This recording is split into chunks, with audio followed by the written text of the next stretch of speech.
So, hi everybody, and welcome to this very special episode of Lonely Hearts. Well, every episode is special, but this is more specialer than others because we're going to talk about something that I recently just discovered. No, thanks to one of the guests, and that guest is my wife Mookie Katigbak-Lacuesta, who is the author of 4 poetry collections.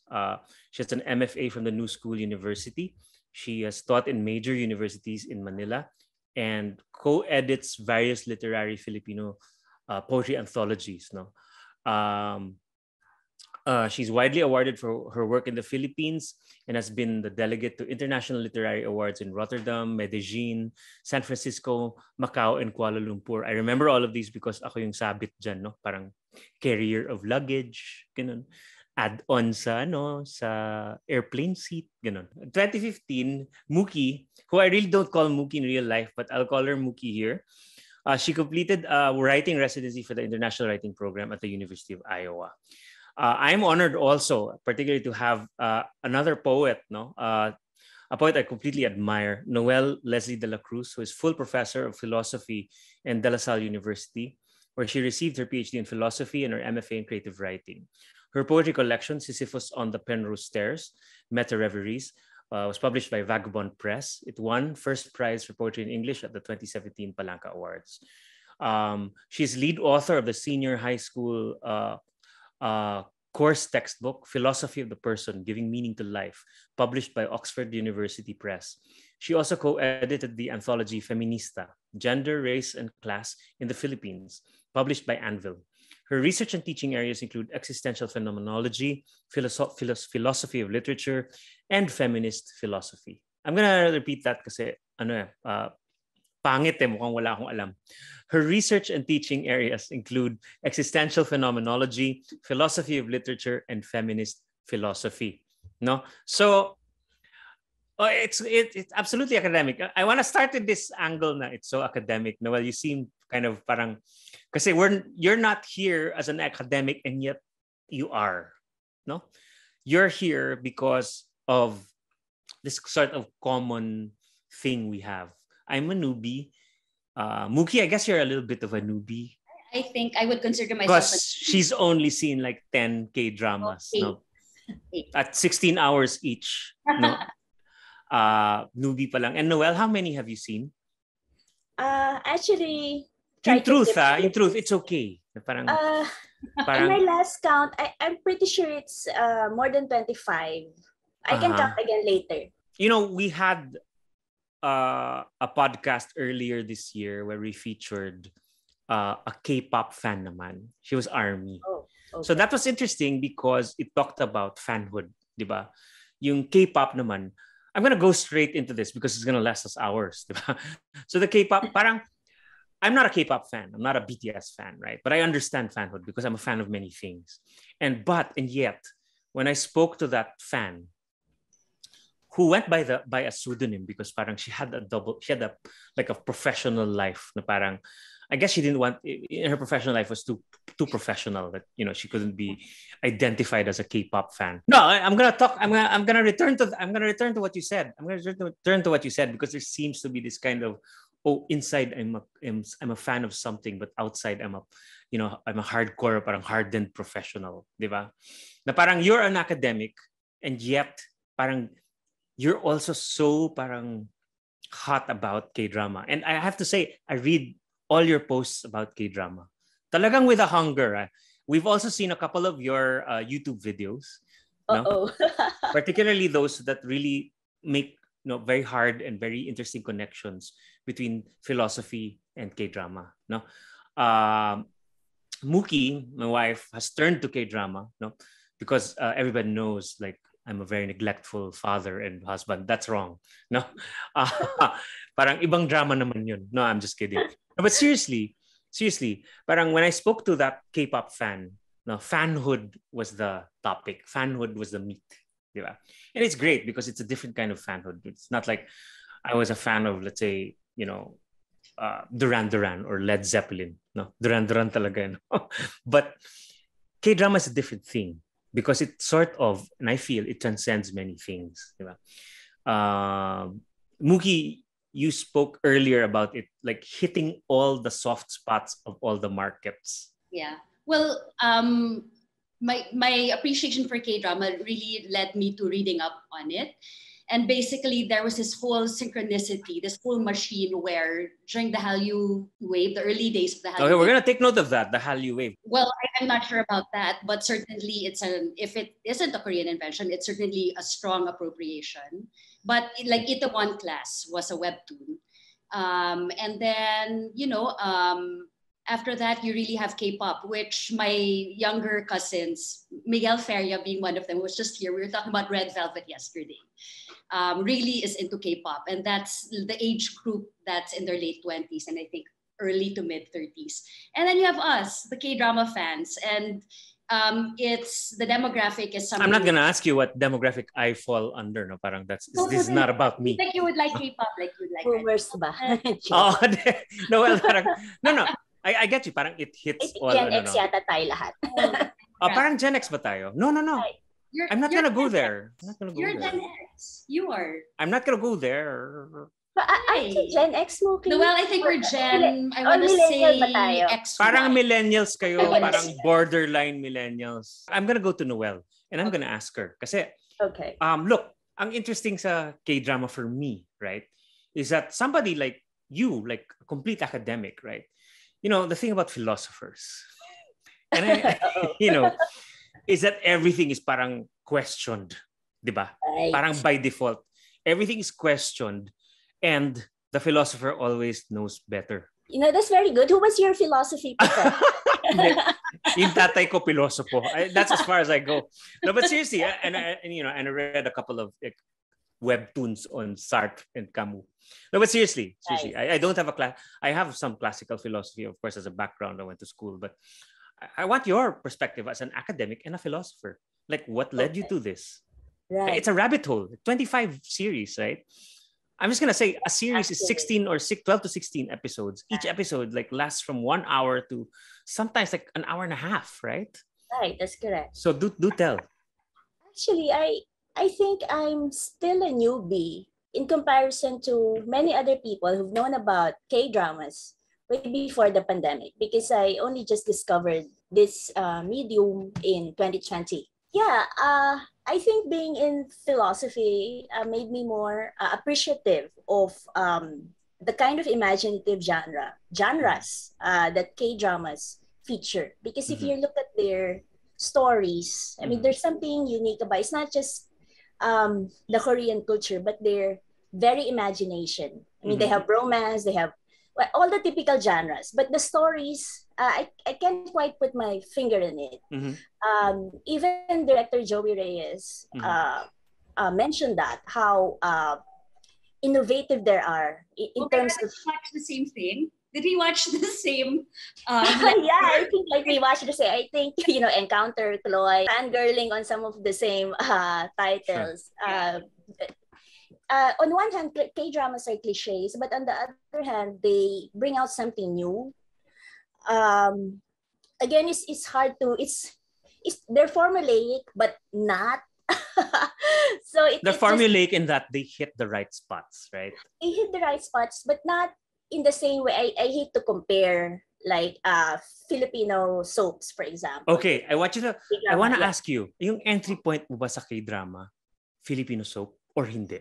I'm sorry to say no, and I'm not. No, sure. that's absolutely valid. In fact, I want to ask about colonial mentality. Nauna pa sa akin yung K-dramas, as opposed to my own local. Sure.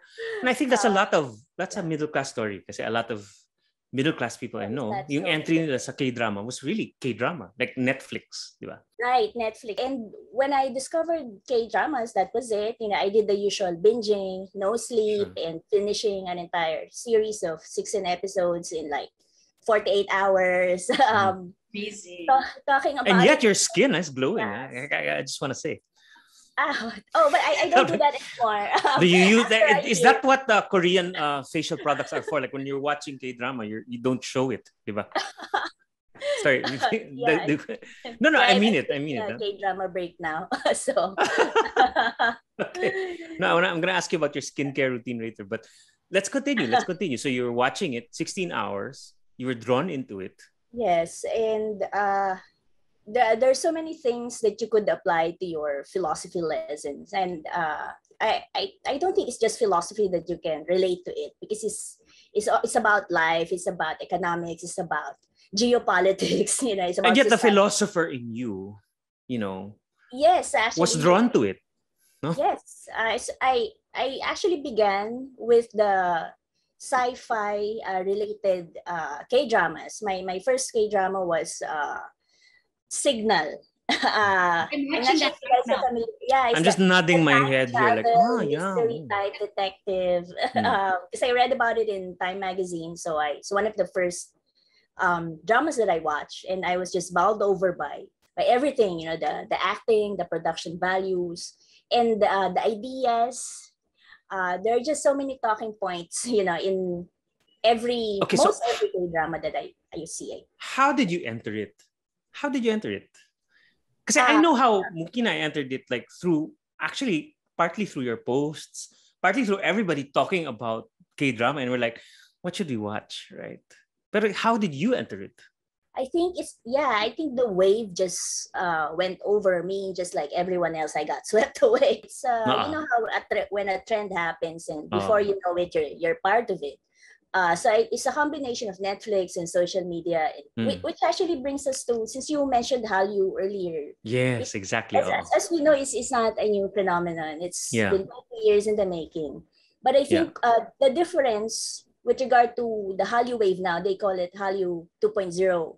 The yeah, difference is the influence of social media, and sure, how because of social media platforms, there's more reach, and there's more audience participation, there's more fan contribution to the construction of storylines. Um, and in fact, K dramas, I think, are, based on what I've read about the K drama phenomenon, they're kind of passe. They've been overtaken, at least in terms of Hallyu, by K-pop, which, yeah, as Mookie was talking about demographics earlier. I think K-pop caters to a relatively younger, I think, millennial demographic. K dramas are for older millennials like us, or maybe we're not boomers, but we're like Gen X. Di ba? You're We're that saying, old. Noel, that they deliberately sort of position it against that target. I'm familiar um, with media marketing, but are that's you what saying like, yeah, that's what I noticed. uh-huh. There's a very informal observation. It seems to me Okay, that sure, older people are people in their 20s, 30s, or at mid 20s onwards, more okay, interested in K dramas. okay, Younger ones, teenagers, my students, K-pop, definitely, yes, are more into K-pop. And if you look at these two media, they're very, very different, because K dramas are more imaginative. It takes a longer attention span, actually, to yeah, appreciate a full absolutely, fledged. K-pop is more on, I think it's more sensuous. sure. Uh, it's It's very appealing, visceral. I mean, you can actually imitate it, but parang you can do the dance right? moves, right? And the dance, and the, yeah. You can eat the chicken nuggets, no? I like it. I have had so much Right. in, So like, there's yeah. so many Yeah. BTS meals that went through me, you know? Yep. I just think it's a whole wave. Parang it's like a BTS meal. It's like a chicken wave inside me. So I wanna pause there because you mentioned Hallyu, and like that's the interesting thing about fanhood is that people, it's Right. immediately like an internal discussion. Di Right. ba? Parang, di ba? What is the Hallyu wave? What is it? Gosh, where do we start, Noel? I mean, Uh, when Joey Reyes was talking about this, he comes from a very visceral point of view, as opposed to the very heavily data-based book that I'm But reading. okay, I wanna go into that. Okay, I'm gonna go into that and contribute because I was film development council executive director at the, Mm, in 2011, right? A long time ago, 10 years ago, Yeah. and we were in touch with the Hallyu Wave 1.0 pa yata yon. Kasi we would always be in touch with a lot of Korean producers who were pushing a lot of content at the time. In yeah. fact, they were like so heavy into pushing content that they put up their own. The Busan Film Festival was so fresh at the time. Yeah. No, Kim Ki-duk was presenting at Cannes. He was competing at Cannes, and while that may not be like a core like mainstream part of the Hallyu wave, I got to see it firsthand. The Hallyu wave is a sort of government, a state-backed, Yeah. cultural machinery. It's backed with a lot of money, Conglomerates. With no, conglomerates. with conglomerates. But Noelle, you mentioned that parang you just got swept by it, right? You got swept by it. My question is, are you a fan, like in general? Like, were you a fan of something, or is this your first encounter with being a fan? That's why you're so obsessed with parang looking at yourself as a fan. Well, so I don't consider myself a fan because my attention is very short. I tend to like things in a very deep way, but also in a very short span of time. When I parang may ADHD ganon. Yes. Okay, that's cool. But it doesn't affect the depth of my interest. It's just no, of course, like you go deep, but and then you move on. But it's right? easily replaced. Yeah. Like I went through like 8 or 10 opas in the space of like a year, and each one I was so completely obsessed. I didn't think I would move on, but I would. But the nice thing is that each time that I'm really into a particular, let's say, celebrity, I would binge watch all of their shows. But at the same time, I would get a lot of inspiration from it. I think I wrote 1 or 2 poems or 3, from these inspired moments. So in that sense, I wouldn't call myself your typical fan.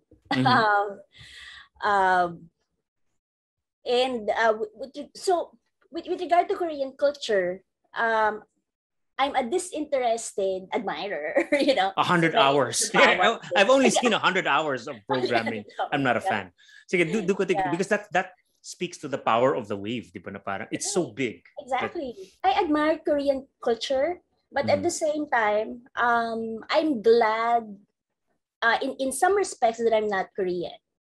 I admire them because the kind of soft power is that they demonstrated is really unique in Asia. Yeah. But on the other hand, there are a lot of strictures in Korean culture that I'm glad I'm not subject to. For example, as a woman. So their Confucian culture, I find very, it's like they're not yet in the 21st century in terms of gender diversity, for example, or in terms of recognizing non-binary identities and all that. So they're still very, very conservative, actually. But other than that, I appreciate their their genius in storytelling. Even if you know that it's a concerted effort and it's state-backed and it's like a machinery, there is that also. I think it's no accident that there are more suicidal or suicide celebrities and public figures in Korean culture. I can't even imagine the sort of stress that they're under because of that. Yeah, that's the sort of Hollywood self-policing culture. Diba? Right, but it's different in Korean culture because they don't need to substantiate allegations for a Korean celebrity to just be canceled. It's like they're disposable. And if you look at the production of Korean celebrities, but there's an entire machinery behind that, right? Like the difference for me is this kind of Korean soft power that you were talking about the other night is attainable for me. Because I feel like there are certain shared historical events that make us closer to definitely the history of Korea than any other Asian country, I would like to think. And even Direct Joey talks about this in his talk, where I think, we really have a shared history. And for me, the fascination is, if Korea can accomplish something like that, and we're here talking about what they've accomplished, and we're here talking about books we've read, studying them, I have the same dream for the Philippines. I have the same dream for our culture.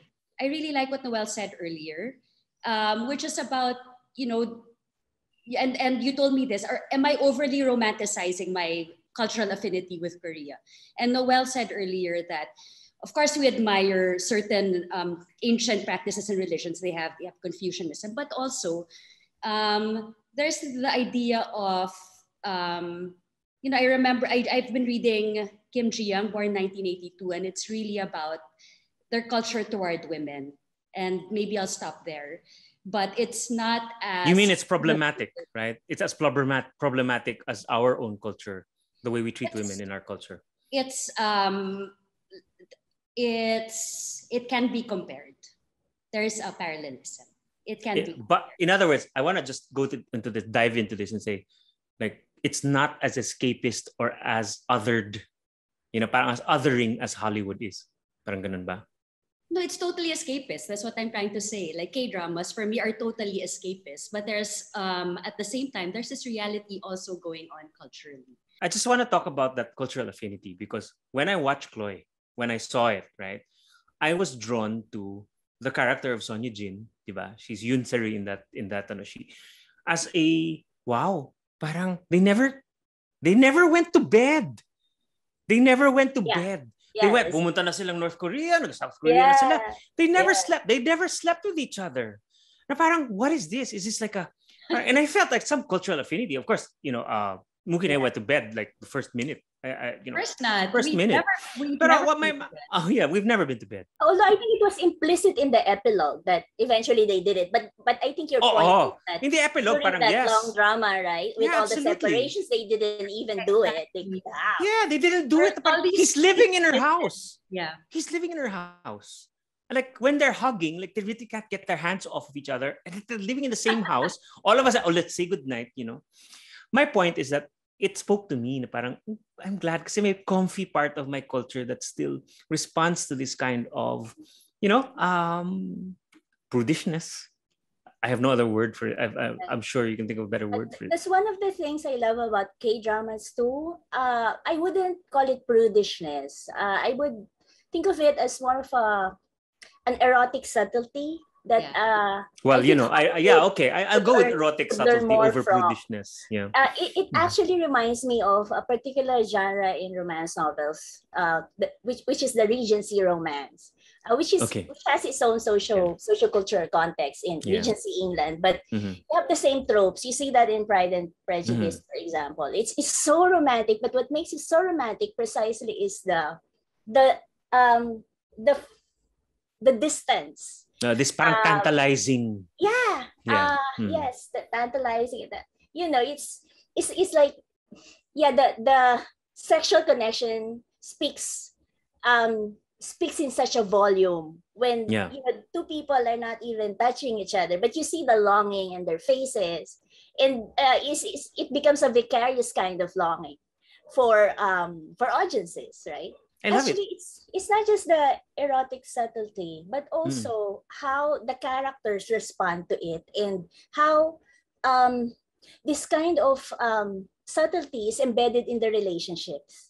It matters, for example, for a main character, for her relationship to be accepted by her family, her parents, kasi parental approval is apparently very key. Yeah, and that's another, parang I responded to that. Parang, kailangan mo magpaalam. Yeah, in a great many plots of K-dramas, it's all about getting mom or dad to approve the love relationship. Oh, so that's like a plot point. Is that what you're saying? Like it's a plot point. Yes. I mean, it speaks to how important being accepted is. So your personal relationship is not just a personal thing that you keep private. You're part of the community, and the community has a say in your relationship. And actually, that reminds me of I'm sure you guys have seen this, Something in the Rain. Yeah, I love that. Yeah, right? Parang vicariously, I've seen it like 2 million times. Yes, okay. Vicariously, because Mookie always had it. But yeah, I remember the central conflict there is just the mom's disapproval of the guy, yung Hae-in. I couldn't understand. Yeah, exactly. Me too. And I was like, what's wrong? Is that, these are two, consenting adults. Right? And they twist themselves into these emotional pretzels, because of like the mom's disapproval. Earlier, Mookie was comparing American and Korean cultures, and especially with regard to which one Filipino culture would seem to have more affinities with. I would actually say that while we are physically closer to Korea, I think culturally we are more Americanized. Absolutely. We're more westernized, not just because of the American colonization, but also because our minds had been inevitably taken over by, I mean, like it or not, language. The English language, I Sure. think, is our intellectual language now. And because of that, when I watch K-dramas, I'm more culturally removed from it than if I had been watching an English a show. Does this mean, Noelle, that you find yourself sort of analyzing it a little bit more or reaching out to it to meet it halfway a little bit more? Kasi parang ako, when I watch, like, for example, when people, not me, but when people watch a Marvel movie, like, oh yeah, I'm home. Right. No, because Filipinos are Anglophones, right? Among all our Asian, I think we're less English speakers. Oh, you're talking particularly about language as a sort of barrier, language as a sort of natural barrier. Yes, and if it's and you can't really separate language from all the other aspects of your life. See, your language is really the way you think, it's the way you feel, it's the way you consume products, it's the way you even move your body. So in that sense, I think we're more westernized than Koreans are. And so that's a I great think point. so we will need to learn more Korean, and consume more kimchi, whatever, before we could even consider ourselves as close to Korean culture. I think. Yeah, but that's two things. Two things. It's really interesting what you said. First is that there's a distance, diba? There's a distance talaga. To latch onto something Noelle said, I guess, but they put Western elements then in K-dramas or even in K-pop, where such they're as also conscious. Well, in K-pop, you're listening to it, and I'm not an expert in K-pop, not by any stretch of the imagination. Sure. But they'll put a little English phrase there to kind of appeal to a wider market. So I think they're also conscious of putting in little Western, not just tropes, but little Western cues in their movies, in their plots, and in their music. Is this as a sort of point of entry for us outsiders? As outsider, what do you mean by outsiders in general, or as Asian outsiders? That's a very interesting question. That's another question. In fact, parang they put these Western cues because they're, South Korea is it's a very Westernized country. If obviously you guys have been to Seoul, diba? It's very Westernized in the sense that, materialism, brands, everything, the culture, all these brands. There's no sort of, you're not in a country where they don't in fact, South Korea, I would say, and I'm not an expert either, could be more Western than Japan is. No, in Japan, it's like, parang they are aware of a lot of these Western tropes, but they still fetishize, diba? I was wondering why Naruto was blonde. Yeah. Parang ganun. There's a part that's they're conscious of hybridization, where you put in Western elements in your, let's say, movies. That's why there are blockbusters with Hollywood elements in them. And also hybridization in terms of the language. So you have a song that's 90% in Korean, and then you more than 90%, let's say 99% in Korean. Then you have you pepper it with a few English phrases. So that if I don't speak the language, I can actually come in when those phrases are sung. So I don't feel completely alienated. Parang point ko lang is, ang lakas ng culture nila, and they really used Hallyu to push their culture so that you would consume more of it, right? In a way. So you would get used to it, so you would see it, aspire to have it, and consume more of it. Is that how it works? Is that how Hallyu works in a nutshell? If I just think about the sheer number of product placements in the single K-drama episode, then I definitely say they are pushing cultural products. But apparently that's part of the production process in Korea. Kasi nga they're funded by all of these corporations, not just the government, which contributes to the influence of the shows themselves. Diba? I don't think we have the same mechanism in Filipino culture. But I haven't seen a lot of we don't. Filipino soaps. But I would think that if they were as popular as K-dramas are, if other countries were watching, let's say, Filipino, ano ba yung mga Filipino series ngayon? Yung mga, sorry, I can't even name. But yeah, I would think they would also be reflective of Filipino culture. The world would know about, I don't know, yung mga rags to riches stories natin. Pero parang, I wanna go there kasi ang sinasabi rin naman ng marami is that yung, okay, granted that you don't know much about, let's say, the Filipino teleseries, di ba? Right. Noted din naman ng marami na parang masyadong napaka-formulaic ng mga Filipino teleseries, di ba? Napapansin, so I-notice na nasa bahay sila, tapos naka-makeup, tapos naka-postura, like, woke up like this, parang gano'n. Hindi ko gets. Oo. At saka yung parang mistakes ng technical errors, like, na parang yung mga medical equipment na mali, di ba? Yung mga stuff like that. Yeah.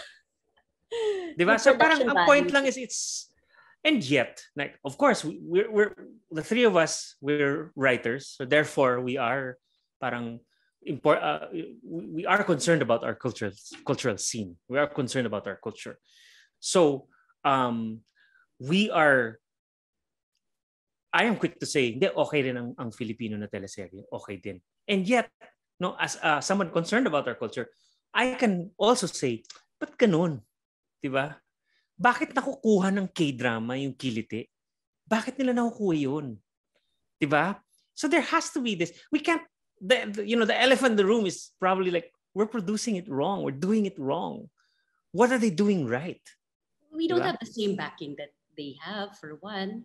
Okay, one, that answers for me the production element of it, right? Where, okay, I will have 20 sequences. I will shoot 20 sequences a day instead of 15 sequences a day as a director.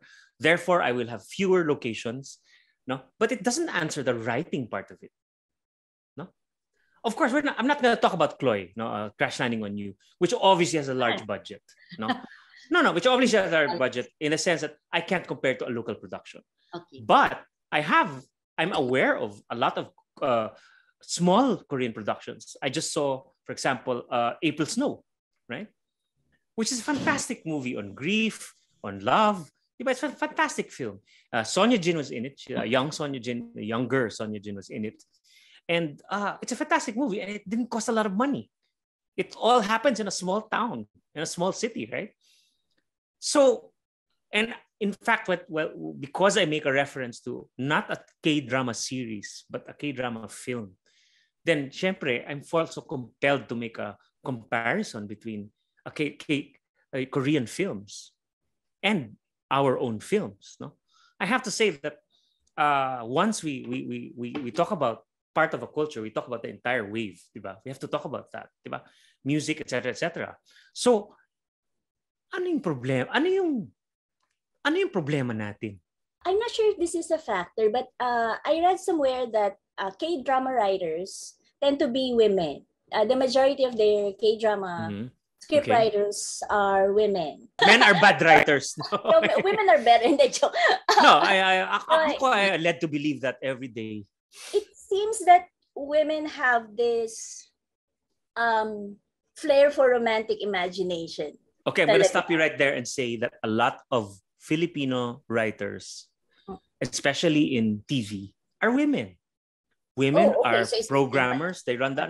So I want to go there. So, but I'm not disputing what you said. Diba? I'm just going to say na, in other words, parang, well, of course, women are more sort of, women are more the target market of the classical target market of the soap opera. They're the classical target market. Yeah. Right? Correct. Right. Right. Literally. The novel also, if you look at literary history. That's such a beautiful statement. Because these media are really about relationships. Diba? It's about life. No, that's a great statement because it really parang sort of brings women into focus. Right now. There's something about the day-to-day that it features there. And so much of the K-drama, whether it's romance or action or sci-fi, so much of it is about how what the characters are in relation to each other. So I'm not sure if this sounds essentialist, but that seems to me to be kind of a woman's specialty to direct that kind of activity, live that kind of existence, you're concerned about the affective dimension, like how I feel, how they feel, reading beneath what is literally said. Kasi there are So what are we men? Like we're stone? We're like stone. Just kidding. No, no, no, but naman. seriously. No, I want to go deep into not Stone deep, but no? deep a little deep. Because men are like stoned. Mookie, I wanna ask you about that. Parang, do you agree with that? Parang women, parang it's I think just to put it in more to put it another way, like women are the preoccupation of the right of this kind of fare. No, I can't put it in a better way. Maybe you can. We're the target audience. Not just the target audience, but in a sense, the creative sort of domain. It's a creative domain of women to consume it, to create it, to like for me, a simplistic, well, not a simplistic, that's the wrong word, but a simple explanation would be the fact that there's such a great pool of writers here in the Philippines, male and female. And whatchamacall this, Joey Reyes was saying, despite that fact, how come we can't write dramas as innovative as K-dramas, for instance? So I tend to look at it that way, as a confounding mystery. Given the pool of our talent, how come we haven't been able to really just push the form forward? So I don't see it as a female genre. I mean, of course, no. Of course, classically, as you said, women are the target market. Noelle says that women predominantly write the scripts. And as a newbie, like I said, I tend to listen to the news that's come before me. And what I really cleave to is the fact that what Joey Reyes said, it shouldn't be impossible to write something like that here, given that we have this entire great pool of writers. So to him, it's a mystery.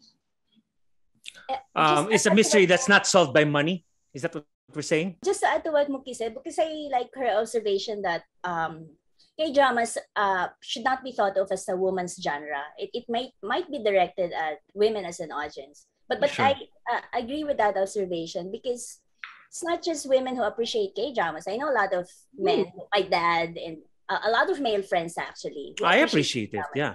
But they kind of appreciate it on the down low, you know what I mean? It's not something they're gonna announce in a Facebook post. Tama yun. I want to think, they're yes. going to gush about the way that women do. So I suspect actually that men and women appreciate K-dramas in the same levels, but because of gender roles and coded social interactions, men tend to express it less, right? Yeah. I have so many married friends because I wanted Sarge to watch Chloe, which he appreciated, not just for the melodrama, although he did appreciate the melodrama, but for the military corruption angle, the geopolitics, the second. In other words, as a story. My married friends who said, you know what, my husband also really loved Chloe. What is it about this particular drama, this particular K-drama, that appeals even to men? So maybe it's, look, I don't want to say that only women appreciate melodrama, but maybe Sarge, as a writer, you appreciated the story, which was so intricate. So many things were really, really going on there. And as a story, I think it's pretty solid, Noelle. I mean, as writers, I'm sure you appreciate even the way the stories are crafted, the innovation in the plots. Yeah. The self-reflexivity, di ba? Kasi it's also about K-dramas. There's a lot of self-awareness. There's a lot of self-awareness and sort of parang this almost fourth wall meta asides. Right. We all over Chloe. I want to step back and say na parang what this all points to is that there's a serious sort of surfeit of quality, di ba? In the Korean entertainment business. I'm gonna connect this to the Filipino writer, di ba? Alam mo, mas magaling talaga yung ibang writer sa ibang kultura kasi mas marami silang oras na nabibigay sa pagsusulat nila eh.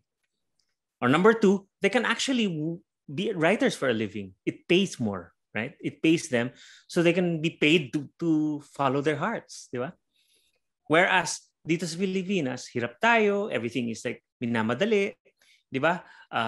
Yung pati mga writers natin, content producers natin, minamadali, either that or ina-underpay. Ganun lang ba? Ganun lang ba kasimple sa tingin nyo? I think a lot of the success of K-dramas also has something to do with the nature of the industry. Kasi you were talking about the surfeit of great works. Yeah. And I think that's because K-dramas are also being produced in a kind of factory. Parang siyang there's a factory as like well. Hollywood is a factory, right? Oo, di ba? That is true, but K-dramas are so much more, in that way. I based on articles I've read for my K-drama research for some papers I'd written, also relating it to philosophy. Korean stars, it's normal for Korean stars to be like overworked really. Kasi they have this culture of parang same day production ganon. So they're taping while it's also so merong lagari, may lagari din sa Korea. Yeah. Okay. And they're so enslaved by the audience reaction, and you have a culture where the fans really have a lot of say about what's going to happen in the end. So the writers have to like change the story halfway to reflect what the audience wants. I want to go back to what Noelle thinks kasi parang it's chicken and egg for me ang question ng culture versus cultural product, right? It's chicken and egg for me because I got turned on to my culture by my cultural product when I saw parang the films of Mike De Leon, di ba? Or I read the books of Krip Yuson or diba? Or Karima po, diba? Parang my point is that it drove me into appreciating my culture. Yeah, right? So parang it's a chicken and egg question for me. Parang I don't know if are we saying that there's still like too little culture to find purchase on for us so that we're not able to create a story with its so much integrity, such cultural integrity that people outside our culture will want to learn more about it. Or will be led into being a fan of our culture. I would like to go back to Sarge's larger question about why we can't achieve this, why we seem to be limited to the kabets, a certain take on the kabets area, so to speak. I think it's not a question of talent, but it's really just a question of money and support. Okay. And I think if we had that, everything should follow. This is my bold prediction. I don't know when that is going to come and where it's going to come from. The money and the logistical institutional support. But I think in terms of talent and the writing, I think we have that. Just by joining workshops, I already see all of these original ideas, thinking out of the box, that could rival these K-drama plot lines, except they will never find a sponsor. Kasi nga, hindi sila yung what media companies would think would sell. So if we could get out of that mentality and actually support our arts, I think we'd be closer to where Korean culture is now. If we just go by Philippine literature, I think our Philippine literature in English and Filipino and other dialects, I think, is way ahead of some of our Asian counterparts, except maybe for China and Japan, but they're older cultures. The only problem is that literature doesn't pay, but in a sense. That's true. Yeah. Like book writing doesn't pay, right? The money is really in consumable, watchable, monetizable media, no? And that seems to be, interestingly enough, diba? When you look at the Hallyu wave, when you look at the Korean wave, hindi rin prominent ang literature sa kanila, sa wave. Right? Right. It's these monetizable, highly bankable expressions of literature, so to speak. I think there's a theory that, they found their form. That's not necessarily our form. And that we shouldn't necessarily strive to replicate it. We should try to find out what our form is. That's their form. It's not exactly something we should necessarily imitate or just have wholesale or just appropriate it wholesale. But it's a good thought to think that there's also a form that we can invent the form. It's the same form, it's the drama, but we can invent it using our own Filipino-ness. Well, yeah, of course. An example of a culture that's found its form, so to speak, following your line of thought, is, for example, Japanese, no? Anime, diba? Or manga. That is the form. They found that form, right? Uh, but basically, what you're also saying is that the other side, the underside, the underbelly of what you're saying is that we haven't found our form. It's a contentious point because I'm sure that the drama is our form also. But rather than say, let's imitate them, let's take it apart and see what works for them and then bring it here and work with the same machinery. I don't think that would necessarily work for us as Filipinos. I just want to end with this. But there's some magic that happens in K-drama. It's not our culture, guys, no? You know what I mean? It's like us attracting other people. Like, are we just responding to our own colonial mentality? Maybe. I think to be self-conscious about one's colonial mentality is itself a symptom of having been colonized. Pero sa atin, alam mo, I noticed, and this is a side note, this is a cute side note, when we see something like this that's exotic, right? For example, when you go to, a middle-class Filipino goes to Bangkok, di ba? Goes to Khao San Road and sees all those backpackers and like Thai culture, di ba? The street culture of the Thai, di ba? Parang, we see it through, actually, I like to think that we see it through a white person's eyes. We become colonial looking at the East na parang, wow, adventure din natin to. It's not like we Asians din tayong lahat dito. Parang kasi we indulge in that internal fantasy whenever we travel, right? That we like to think, I know a lot of people who think they're white. Diba? Who think they're white when they travel. So they go to a restaurant. Yeah, parang without knowing it, subconscious na yan. Parang exotic sa'yo yun, di ba? Even if you're going to Jakarta, di ba? Or Bali, di ba? Wow.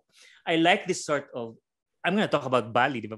Because the Indonesian culture as expressed in Bali is sort of put through the filter, di ba? Of a tourist sort of point of view. So when Filipinos go to Bali, they're like tourists occupying the white sort of space and looking at, the Balinese arts and crafts and tradition as something na, wow, so exotic. Di ba parang ganun? Ay, parang bang Boracay yan. Parang Boracay. Di ba parang in-exoticize mo yung sarili? Parang white person. Package for the white tourist. Parang ganun. So you go there, you like it. Escapist din. So that also calls to maybe, yung sinasabi nyo na escapist ng K-drama. Di ba? Part ba ng colonial mentality yan? Parang gusto natin escape dun sa ating colonial dreams of our past? I think it's escapist for everybody. I mean, you have all kinds of genres. I think we're rediscovering a kind of Asian aesthetics. Yeah. I love that answer. Yeah. Yeah, kasi our view of beauty is very white, diba? We've always been to the fair-skinned, and if you look at our local act celebrities, they're half white. Yeah. But for the first time, we're appreciating Asian beauty. Yeah. Diba? Ako, when I discovered K-dramas, parang I couldn't believe that I used to be so enamored of white actors. All of a sudden, we're suddenly conscious that, the billboards from Quezon City to Makati are all lined with K-drama stars. There was a time when Binjin were in the Smart commercial, where they were really just everywhere, right? And they were new standards for me as somebody who just came into this year, 2021. I was really drawn to the fact that, hey, that's a new standard of beauty. If before I found Angelina Jolie beautiful, I could just as easily find someone like Son Ye-jin beautiful. So we're really moving toward this aesthetic where, it's not just the people we looked up to in Hollywood who are beautiful. We don't have to look very far away. We don't have to go to America or go to Europe to find our own paragons of beauty. So actually, it's because of K-dramas that I started appreciating monolids. In Filipino culture, we like the big eyes. And from what I hear in some other Asian cultures, there's this popular eye surgery for monolid people to have double lids, parang ganun. So Oh yeah, or sometimes they put like stickers. They put like there's actually cosmetic stickers. Yeah. You're talking about You have standards the- of beauty now, yeah, right? Okay. Yeah. So you have the power of, media and packaging to make something previously thought to be ugly, and now it's beautiful. Now this is another great thing about what you guys mentioned. No, this is such a great thing because maybe one of the reasons why the Hallyu wave is so great, especially in Asia, is people identify themselves as part of that wave. Yeah. They're not looking at the wave. They're not engulfed by it. Well, they're engulfed by it first, and then they become part of it. So they feel a sense of belonging.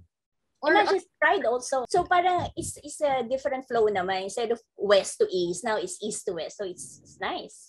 Kahit na, I'm not part of Korean culture, I'm rooting for that. Because it's attainable. For me, the scintillating thing about K-drama really just taking over is the fact that I identify with it as an Asian, and the fact that it's an attainable, or it gives me the illusion that whatever they're accomplishing is attainable by us also. So for me, that's scintillating. I get excited by that. For me, the Western models were just so far away.